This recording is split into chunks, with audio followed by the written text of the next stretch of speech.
Hi guys, and welcome to Physics by Cow. Today we're going to look at balanced and unbalanced forces. What I need you to be able to do by the end of this lesson is to represent the size and direction of forces using arrows. I want you to be able to say that whether forces are balanced or unbalanced. I want you to integrate some maths and be able to calculate resultant forces. And more importantly, what I want you to be able to do is to, using that knowledge of mathematics, is to describe the effect of balanced and unbalanced forces on the motion of an object. Please take note to look at the keywords that we'll be using during the course of this lesson. So, before we begin, please make sure that you've put your phone away like I have and you've turned it on silent or put it in a different room. You don't have any other tabs open on your computer because that'll just distract you. Please make sure you answer all the questions, and if you need to, pause the video when you need to. You can always rewind and listen again if you're not sure of something that I've said, but more importantly, we build in resilience, we do not give up. So to begin with, please carry out the do now activity of matching the force name to the correct description. Pause when needed.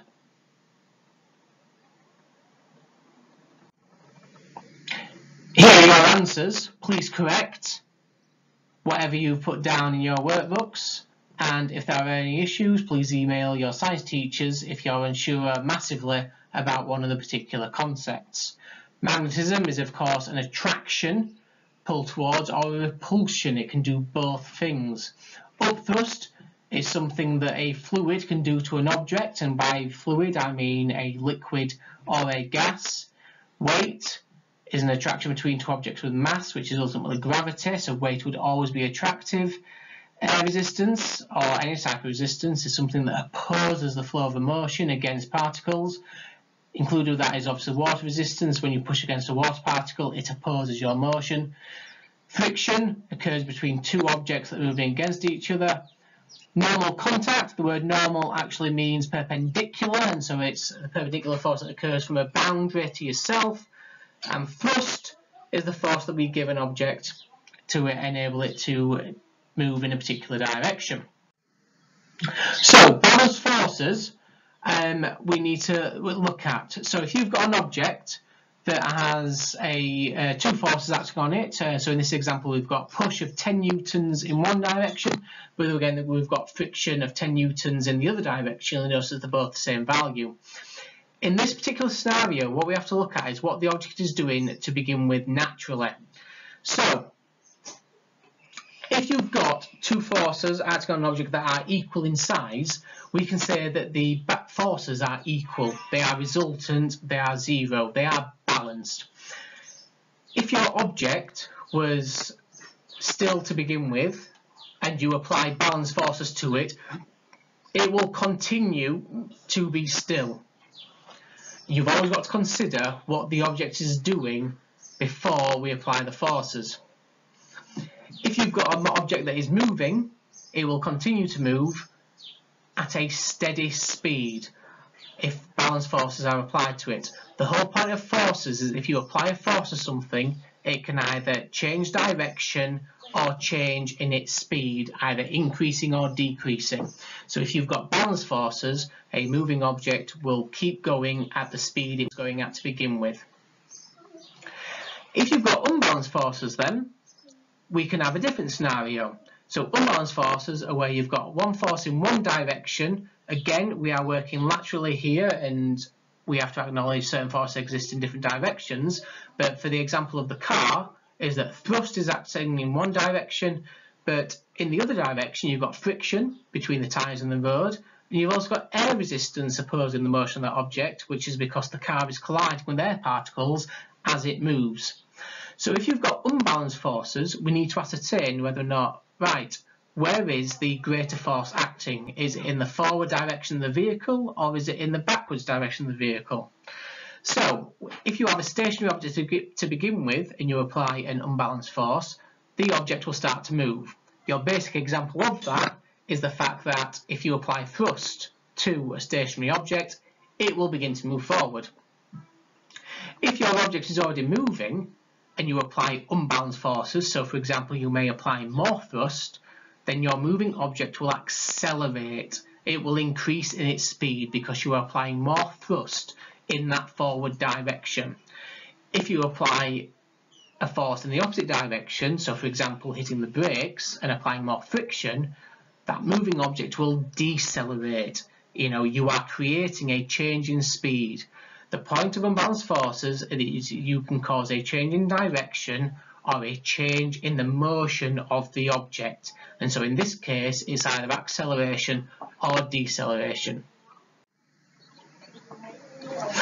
So on this particular object, what are the names of the forces acting on this particular car? Please pause the program to give your answers now. Here are your answers. You've got weight, which acts on any body that exists in a gravitational field, as long as that object has mass. And then opposing the weight, you've got normal contact force, which is a counter force to the weight. And that's the reason why your object does not just fall straight through the floor, because the floor is providing this normal contact force. If your car applies thrust, there is always an opposing force of air resistance or friction in the opposite direction. On this particular example, because the force arrows are the same length and same size, that indicates that the forces are balanced. And therefore, if the forces are balanced on a moving object, the car will obviously continue at its speed, or if it was stationary to begin with, the car would not move at all. But clearly, if you're applying thrust to a car, it's going to move. Let's take a different example, and we've got forces acting on a jet plane mid-flight. Again, pause for a moment in time so you can try to ascertain the forces that are acting and try to describe the motion of the object. Here we have weight, which exists on all objects, again within the gravitational field of a planetary object, as long as it has mass, and that will always act downwards. The purpose of a plane is to encourage lift, and so the design of the aircraft is to encourage lift, and so you can see that the lift arrow there is going upwards. The plane is moving forward, so it's providing thrust, and it also incurs air resistance because the plane is moving against air particles. Now, what you need to acknowledge at this point is the size of the arrows, and we need to describe how these forces dictate the motion of this particular object. The thrust and air resistance look, in part, equal in their size, and therefore what we can say about the horizontal forces acting is that they are balanced. The resultant force is zero, and therefore horizontally there is no change into the plane's motion. It will carry on at its constant speed. However, if we look at the weight and lift arrows, the lift arrow is significantly larger than the weight arrow, and therefore we've got a resultant force acting upwards on the object. They are unbalanced vertically, and therefore the plane, whilst moving horizontally at constant speed, will actually move upwards based on those forces. In this example, the cyclist is accelerating forwards on a level road. Let's have a look at the forces acting on the cyclist. It's got thrust because it's moving forwards. There's going to be resistance due to friction between air and the tyres on the road. However, the fact that it's accelerating means that the force is larger in the forward direction. If you were to draw a force diagram of the cycle in motion, please do not waste your time in assessments or exams in trying to draw a complete cycle. All you need to do is draw a single dot to represent the cycle and the cyclist, and then you draw your force arrows onto that dot in this particular format. So he was accelerating, so his thrust must be larger than the resistance going against him, which is why his horizontal forces are unbalanced. His weight is being counteracted by the normal contact of the floor. He is not moving through the floor, or indeed is he not moving upwards off the floor. Therefore, those forces must be balanced. Please now take the time to complete task 1. Complete the balanced and unbalanced forces task on page 102 of the booklet. Please make sure you read the description about the object's motion. Is the object stationary? Is it accelerating? Is it decelerating? What is it doing? Once we can describe the object's motion, we then proceed to the higher ability of being able to explain why its motion is doing that. Then I'd like you to draw a spot, see a dot, like I alluded to earlier, to represent the central point of that object. We do not waste time in exams in drawing ridiculous images of cars or planes, automobiles. We just draw a dot to represent the entire system. I'd then like to label each force arrow with the correct force name, and given the scenario, you need to make sure that the size of your arrows represent the comparative size of the forces against the object, i.e. if you think that thrust in the forward direction is greater than the resistance against it, then the force arrow forward must be greater than the force arrow backwards. Please make sure you state whether forces are balanced or unbalanced in your responses. I've done the first one for you.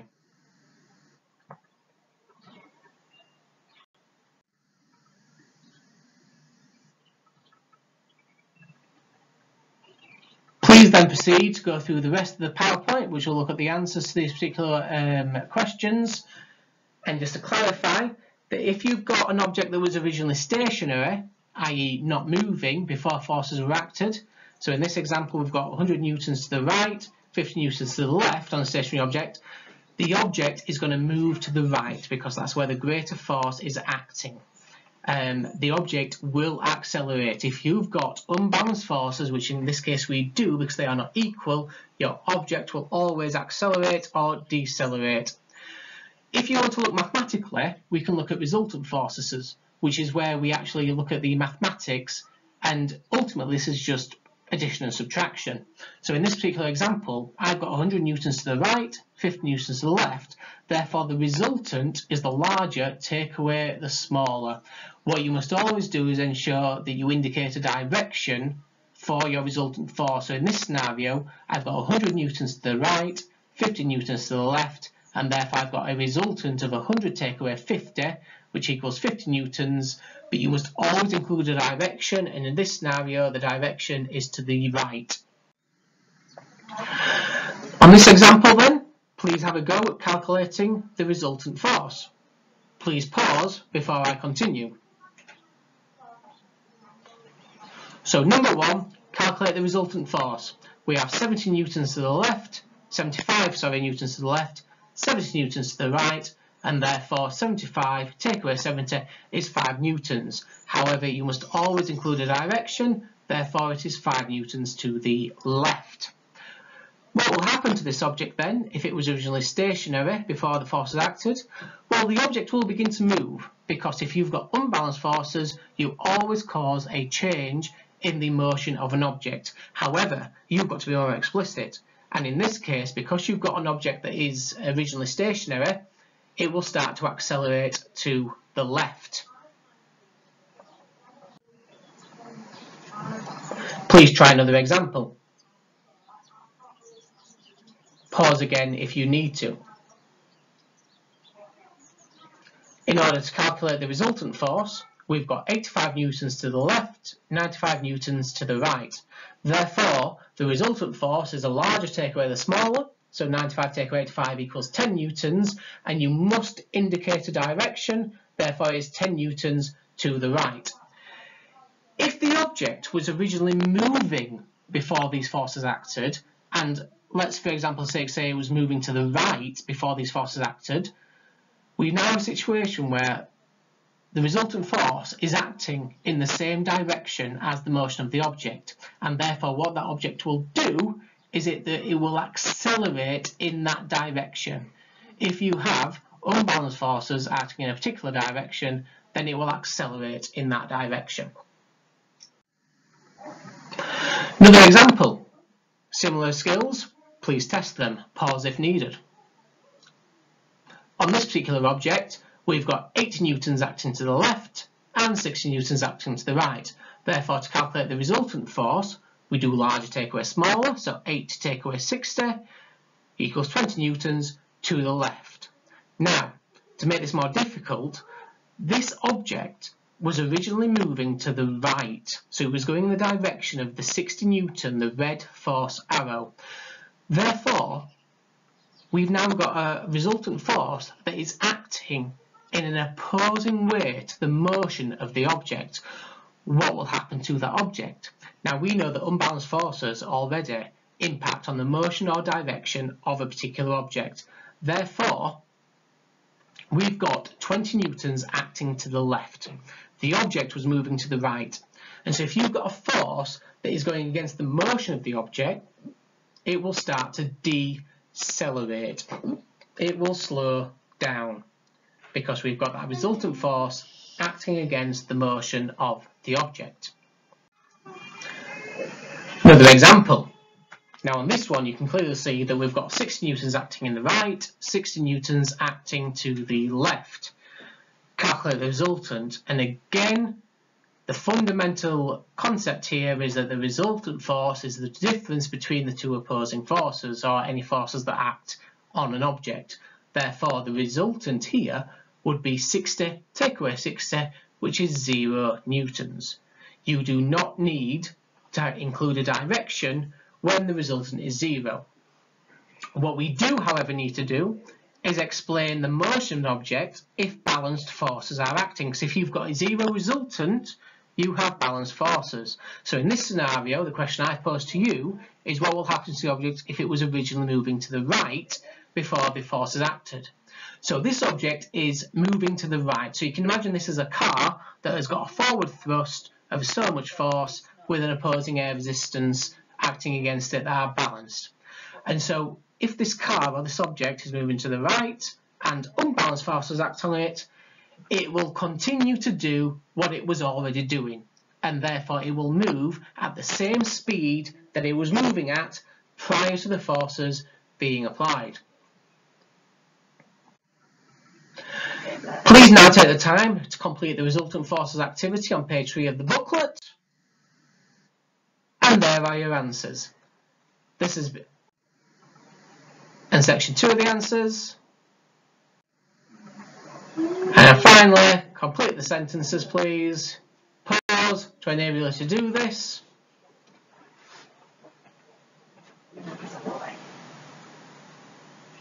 And finally, task 3, please complete the questions on page 5 to 7 of the booklet.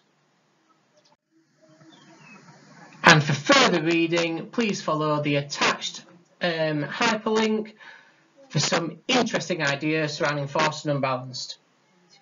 This is Forces by Cow. Keep safe. #social distancing.